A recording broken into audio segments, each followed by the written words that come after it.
کا حکومتی ملکیتی اداروں کو لیز یا فروخت کرنے کا مطالبہ سامنے آیا ہے۔ یوٹیلیٹی سٹورز کو نجی شعبے کے حوالے کیا جائے۔ IMF کی جانب سے یہ تجویز دی گئی ہے۔ بے نظیر انکم سپورٹ پروگرام کا بجٹ بڑھایا جائے اور حکومتی ملکیتی اداروں کی سربراہی معیشت کے لیے نقصان دہ ہے۔ نگراں حکومت نے یوٹیلیٹی سٹورز کی نجکاری پر کوئی جواب نہیں دیا ہے۔ IMF کی جانب سے یہ مطالبہ سامنے آیا ہے کہ اس وقت نیو گریڈ گیم چل رہا ہے، جو آپ غیر ملکیوں کو بیچیں گے، اگر وہ اپنے حصے سے آگے فروخت کر دے تو وہ تو کسی یہودی یا ہندو کے پاس ہے۔ عالمی مالیاتی ادارے نے پاکستان سے ڈو مور کی مانگ کر دی۔ یوٹیلیٹی سٹورز ختم کیے جائیں یا نجی شعبے کے حوالے کر دیں۔ بے نظیر انکم سپورٹ پروگرام کا بجٹ بڑھایا جائے۔ حکومتی ملکیتی اداروں کی سربراہی معیشت کے لیے نقصان دہ ہے۔ نگراں حکومت کے لیے حتمی فیصلہ کرنا مشکل۔ IMF کو جواب نہیں دیا۔ ہائی وولٹائل سچویشن، ہم نے 330 روپے کا ڈالر بھی دیکھا اور 280 روپے کا بھی ڈالر دیکھ رہے ہیں۔ These are big variations.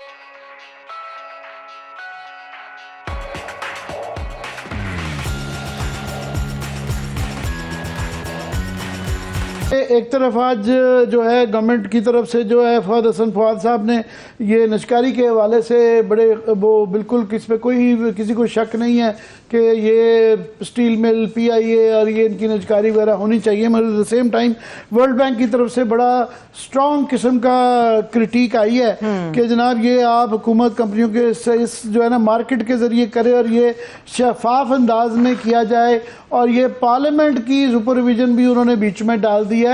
تو یہ کیسے ان دونوں چیزوں کو ریکنسائل کریں گے؟ ذرا کوئکلی اس پہ آپ اپنے ویوز دے دیجیے گا۔ ہمیں اللہ تعالیٰ کو شکر کرنا چاہیے کہ ورلڈ بینک نے اعتراض کیا۔ اس کی وجہ سے میں نے اس پہ پوری ریسرچ کی ہے، پورا کام کیا ہے۔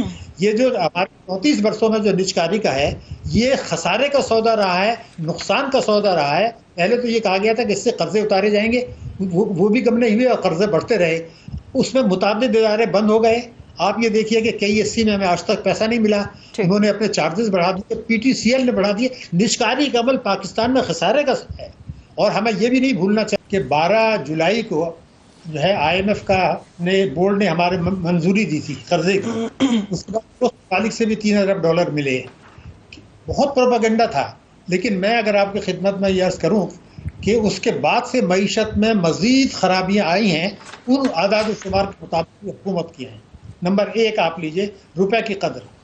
12 جولائی کو $1 تھا 276 روپے کا۔ اس کے بعد جو ہے ہم نے دیکھا کہ جو ہے کریک ڈاؤن ہوا، اسمگلرز کے خلاف ہوا، سٹے بازی کے خلاف ہوا، ہنڈی حوالے کے خلاف ہوا، منی چینجرز کے خلاف ہوا، ایکسچینج کمپنیز کے بینکوں کے خلاف بات چیت ہوئی، لیکن اور بڑی کامیابیوں کے دعوے کیے گئے۔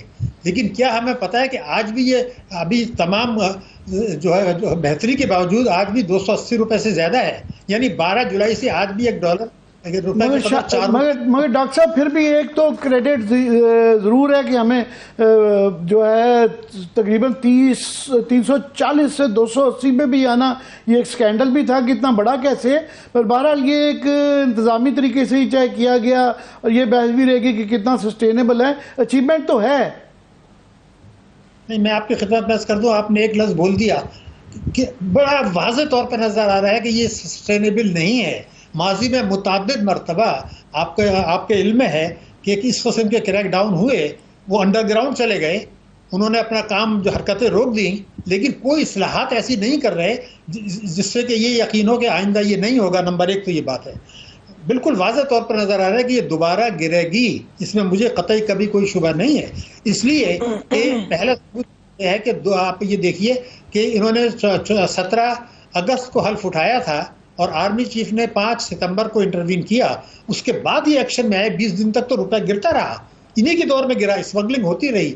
اب یہ کہتے ہیں کہ ٹرکوں کے ذریعے اسمگلنگ ہو رہی تھی، تیل کی اسمگلنگ ہو رہی تھی اور چیزیں ہو رہی تھیں، تو یہ تو سب پہلے سے بھی ہو رہا تھا، آج بھی ہو رہا تھا۔ یہ تو جب آرمی چیف نے انٹرفیئر کیا اس کے بعد سے یہ حرکت میں آئے ہیں۔ لیکن آج بھی جو میرا سب سے بڑا چارج ہے وہ یہ ہے کہ یہ تو عارضی بہتری ہے۔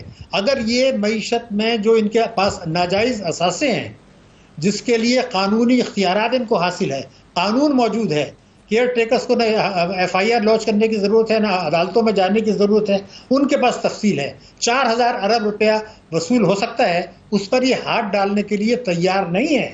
تو سوال یہ پیدا ہوتا ہے کہ یہ کیوں کر رہے ہیں؟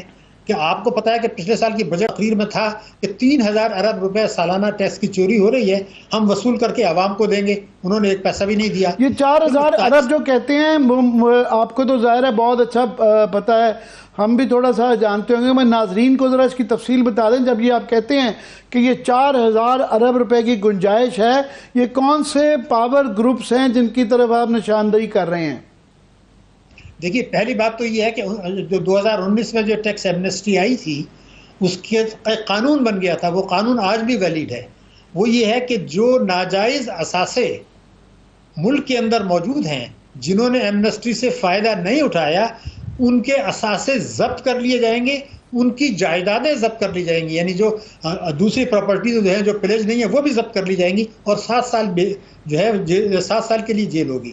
ہم نے ان کی خدمت میں یہ عرض کیا تھا کہ جناب 41 لاکھ آدمیوں کی ایک فہرست تو آپ کے پاس ہے، جس میں ان اثاثوں کی تفصیل ہے جو ناجائز پیسے سے ہیں اور جس میں ایمنسٹی سے فائدہ نہیں اٹھایا. اس میں بینک ڈپازٹس بھی ہیں جن کی تفصیل حکومت کے پاس ہے. اس میں قومی بچت اسکیموں میں جو پیسہ لگایا اس کی تفصیل بھی ہے. اس میں پاکستان انویسٹمنٹ بانڈز بھی ہیں. اس میں ٹریجری بلز بھی ہیں. within 2 months time. اسی طرح پاور کی پرائسز ہیں، ہم نے 20 روپے کا بھی دیکھا اور اسی سال میں ہم نے 60 روپے کا بھی دیکھا. تو یہ ایسے اینڈز ہیں جن کو ملانا بڑا ضروری ہے. We have to have a policy کہ بڑے میجر فلکچویشنز نہ آئیں. لوگ جب ڈالر بڑھ رہا ہوتا ہے جب بھی ناخوش ہوتے ہیں، اور جب ڈالر گر رہا ہوتا ہے اس وقت بھی انکمفرٹیبل ہو جاتے ہیں. تو یہ جو ویریشنز کا بڑا ہائی لیول آ گیا ہے، اس کی وجہ سے کاروباری دنیا میں ایک تلاطم کی سی کیفیت ہے. نہیں آپ دیکھیں نا، اب آپ کوئی پروجیکٹ اگر لگا رہے ہیں، فار ایگزامپل آپ انویسٹمنٹ کی بات کرتے ہیں، تو 330 روپے میں بیس کریں یا 280 پہ بیٹھ کے 250 کو سوچیں. یہ ایک ایسی سچویشن ہے جس میں انویسٹمنٹ کلائمیٹ جو ہے وہ ڈیولپ نہیں ہو پاتا.